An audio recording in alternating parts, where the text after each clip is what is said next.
Hello students, welcome back to organised knowledge channel. और आज की इस वीडियो में हम डिस्कस करेंगे कार्यपत्रक 11 4 क्लास 8 कक्षा 8 के बच्चों के लिए है। विषय हिंदी है। शिक्षा निदेशालय की तरफ से बच्चों ये कार्यपत्रक आपके लिए 3 नवंबर 2020 के लिए शेड्यूल किया गया है।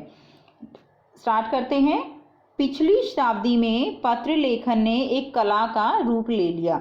डाक व्यवस्था के सुधार के साथ पत्रों को सही दिशा देने के लिए विशेष प्रयास किए गए। तो यानी पिछली शताब्दी में पत्र लेखन जो है वो एक कला का रूप हम कह सकते हैं।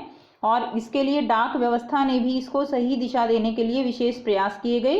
पत्र संस्कृति विकसित करने के लिए स्कूली पाठ्यक्रमों में पत्र लेखन का विषय भी शामिल किया गया। तो सभी बच्चे जानते हैं कि आपका जो स्कूल का सिलेबस है उसमें आपको पत्र लेखन का जो विषय है वो भी आपका शामिल किया गया है। आप बच्चे पत्र लिखते हो, ठीक है।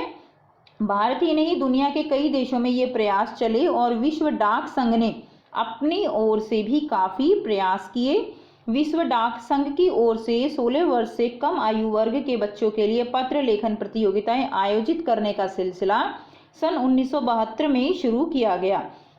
यानी जो विश्व डाक संघ है उसकी तरफ से पत्र लेखन की कला को विकसित करने के लिए 16 वर्ष से कम के जो आयु के बच्चे हैं उनके लिए कंपटीशन प्रतियोगिताएं आयोजित करने का सिलसिला जो है वो कब शुरू किया गया? वो 1972 में शुरू किया गया।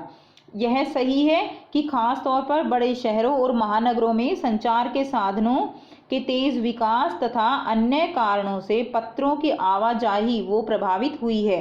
तो यानी बड़े शहरों में, महानगरों में क्या हुआ है? यातायात के साधन तेज हुए हैं, संचार के साधन मोबाइल, टेलीफोन है, ठीक है, ईमेल है, इंटरनेट के माध्यम से हम अपने मैसेज एक जगह से दूसरी जगह पर भेज सकते हैं बहुत ही जल्दी।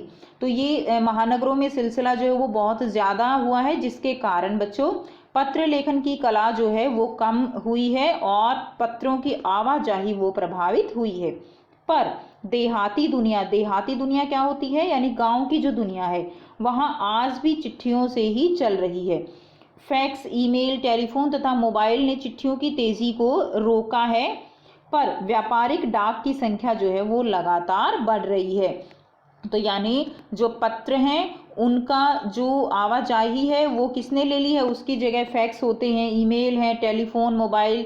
तो ये महानगरों की बात है। लेकिन जो गांव में है, गांव में ना तो अभी इतना ज़्यादा जो है इंटरनेट की सुविधा है, ठीक है। तो इस तरह से जो है क्या है कि वहाँ पर अभी भी पत्रों की आवाजाही वो होती है। जहाँ तक पत्रों का सवाल है, अगर आप बारीकी से उसकी तह में जाएं तो आपको ऐसा कोई नहीं मिलेगा जिसने कभी किसी को पत्र ना लिखा हो, ना लिखाया हो, या पत्रों का बेसब्री से जिसने इंतज़ार ना किया हो। यानी कभी ना कभी जो है हमने किसी ना किसी रूप में पत्रों का जो है बेसब्री से ज़रूर इंतज़ार किया है। हमारे सैनिक तो पत्रों का जिस उत्सुकता से इंतज़ार करते हैं उसकी कोई मिसाल ही नहीं है। तो हमारे सैनिक जो है वो पत्रों का, सभी बच्चे जानते हैं कि सैनिक जो है वो ऐसे जो क्षेत्र हैं उनमें रहते हैं कि जहाँ पर कई बार फ़ोन नहीं मिलते हैं, या दुर्गम स्थान है, बहुत ज़्यादा ठंड है या बहुत ज़्यादा गर्मी है, वहाँ पर नेटवर्क उपलब्ध नहीं है। तो ऐसे में केवल पत्र ही एक माध्यम रह जाता है। तो ये जो हमारे सैनिक हैं ये पत्रों का बहुत ही उत्सुकता से इंतज़ार करते हैं और उसकी हम जो है कोई मिसाल नहीं दे सकते। एक दौर था जब लोग पत्रों का महीनों इंतज़ार करते थे, पर अब वह बात नहीं रही। तो यानी जब संचार के साधन बहुत ज़्यादा नहीं थे, इंटरनेट इतना विकसित नहीं था, मोबाइल नहीं थे, टेलीफोन नहीं थे, उस समय पत्र जो है उनकी अपनी ही एक कला थी, पत्रों की अपनी ही एक दुनिया थी, ठीक है। उस समय सभी लोग जो है पत्रों का इंतज़ार करते थे। परिवहन साधनों के विकास ने दूरी बहुत घटा दी है।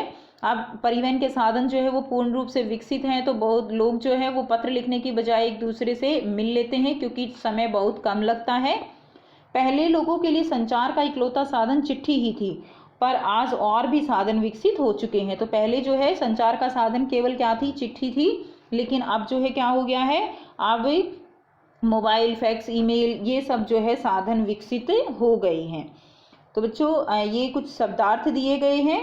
शब्दार्थ में क्या है? सबसे पहला है शताब्दी यानी 100 वर्ष। तो ये जो शब्दार्थ है ये भी आप अपनी कॉपी में ज़रूर लिखिए।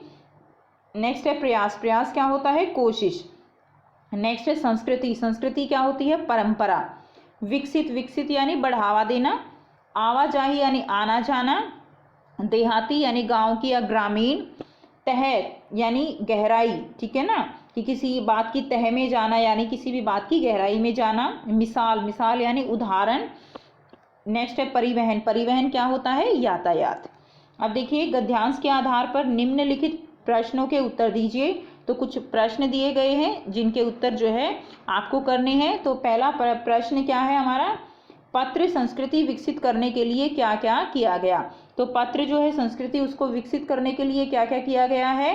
तो आइए बेटा देखते हैं इसका आंसर हम कैसे लिखेंगे।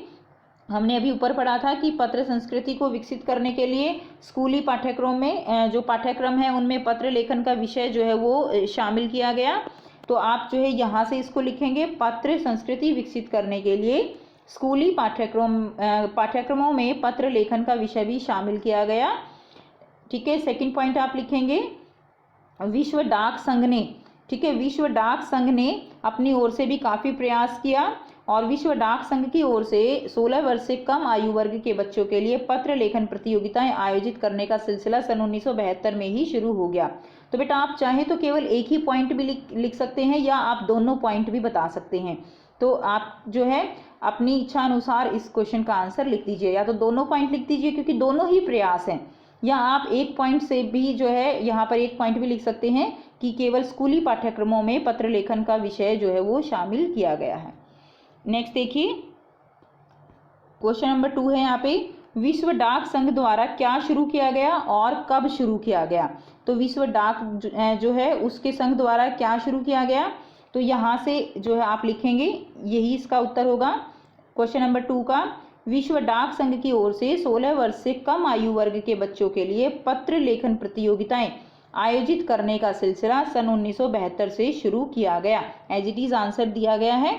तो क्वेश्चन नंबर 2 का आंसर आप जो है यहाँ से लिखेंगे। प्रश्न 3 क्या है? पत्रों की आवाजाही क्यों प्रभावित हुई? तो पत्रों की आवाजाही क्यों प्रभावित हुई है? जो संचार के साधन जो है वो इतनी तेजी से विकास हुआ है महानगरों में, जिसके कारण पत्रों की आवाजाही वो प्रभावित हुई है। तो आइए बेटा देखते हैं इसका आंसर आप कैसे लिखेंगे। सो ये आप थर्ड का आंसर लिखेंगे, बड़े शहरों और महानगरों में संचार साधनों का बहुत तेज विकास हुआ जिसके कारण पत्रों का चलन कम हो गया और ईमेल, फोन आदि साधनों के कारण पत्रों की आवाजाही प्रभावित हुई है। तो ये आप क्वेश्चन नंबर 3 का जो है आंसर लिखेंगे। नेक्स्ट देखिए प्रश्न 4 है, सैनिक जो है वो पत्रों की उत्सुकता से इंतजार क्यों करते हैं? तो सैनिक जो है वो पत्रों का उत्सुकता से इंतजार क्यों करते हैं? क्योंकि पत्रों में क्या होती हैं? पत्रों में भावनाएं होती हैं। हमने लास्ट वर्कशीट में पढ़ा था कि पत्रों के अंदर भावनाएं होती हैं। हम अपनी भावनाएं जो है वो व्यक्त करते हैं, जो हम टेलीफोन पर या ईमेल के द्वारा वो जो है भावनाएं निहित उनमें नहीं होती जो पत्रों में होती है। इसलिए सैनिक जो है वो पत्रों का उत्सुकता से इंतजार करते हैं। तो आइए बेटा देखेंगे इसका आंसर आप कैसे लिखेंगे। सो यहाँ से बेटा आप इसका आंसर लिखेंगे। देखिए सैनिक पत्रों का उत्सुकता से इंतजार इसलिए करते हैं क्योंकि पत्र में भावनाएं निहित होती हैं और दूरस्थ स्थानों पर मोबाइल के अच्छे नेटवर्क नहीं मिल पाते, जिससे कि परिवार से बात करने के लिए पत्र ही केवल एक साधन होता है, इसीलिए वो इंतजार करते हैं। नेक्स्ट क्वेश्चन करेंगे। प्रश्न 5 है, पंडित जवाहरलाल नेहरू जी के अनुसार हजारों साल पहले संचार के साधन क्या थे और बदलते बदलते क्या हो गए? तो पंडित जवाहरलाल नेहरू जी ने बताया था कि पहले संचार के साधन क्या थे? केवल चिट्ठी ही थी। ठीक है, उससे पहले जो है क्या होते थे? दूत होते थे, फिर घोड़े कबूतर उनका चलन आया। लेकिन समय के बदलते बदलते अब ईमेल, मोबाइल जो है ये साधन हो गए हैं। तो आइए बेटा इसका आंसर करते हैं। पहले संचार के साधन केवल चिट्ठी और पत्र होते थे और समय के साथ साथ चिट्ठी और पत्रों की जगह ईमेल, टेलीफोन और मोबाइल ने ले ली है। तो ये हो जाएगा आपका आंसर क्वेश्चन नंबर 5 का। नेक्स्ट करते हैं। आपको गतिविधि दी गई है, किसी सैनिक को पत्र लिखिए। तो आपको किसी सैनिक को जो है पत्र लिखना है। यदि आपके परिवार, आसपास या रिश्तेदारों में कोई सैनिक है तो आप उनके नाम का प्रयोग कर यह पत्र लिख सकते हैं। तो बेटा अगर आपके आस पड़ोस में या घर में ही अगर कोई सैनिक है तो आप उनका नाम का प्रयोग करके उनको पत्र जो है अपनी कॉपी में लिख सकते हो। उदाहरण के लिए मैं आपको यहाँ पर बता रही हूँ कि आप पत्र को कैसे लिखेंगे। आप अपनी इच्छा अनुसार अपना जो है अपने शब्दों में अपना पत्र लिखिएगा। सो बेटा यहाँ से हम स्टार्ट करेंगे। पत्र जो है, प्रिय सैनिक, भारतीय रक्षा और अर्ध सैनिक बल, नमस्कार।